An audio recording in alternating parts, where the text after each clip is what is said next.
take your slave not as a slave but as a free person, because basically slavery is now in the old compact and we're in the new compact. And finally, Jesus Christ comes to liberate us from our sins. We see this in Luke chapter 4. He says, bring liberty to the captives. And slavery is a practice that is ancient.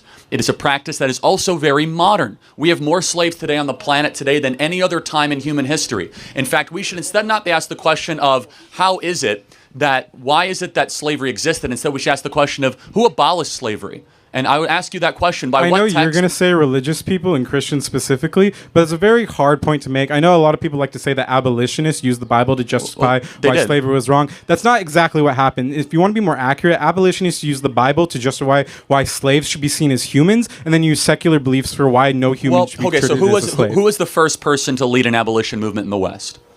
The first individual person, or the first movement? Yeah, the first person to successfully abolish slavery. To successfully abolish it or lead an abolition movement? I'm trying to clarify here. William Wilberforce. You know William Wilberforce. I want to be specific. He's the first person to do what? To lead an abolitionist movement? Successfully abolish slavery as an abolitionist movement in the West, right? Are you saying he abolished slavery in America? Well, actually, no. He was from the UK. So I said the West, not America. And he did so why? Because he was a pastor and a believer in the Word. Tell me about Frederick Douglass. Frederick Douglass said we must abolish slavery. Why? And who was Frederick Douglass? Frederick Douglass is a Protestant Catholic, or was a Protestant Catholic.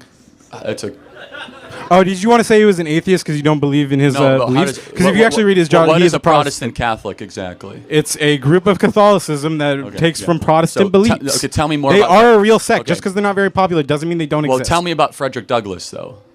Like what his beliefs were? What do you Anything. I need more specific questions. You want me to just tell you about the guy?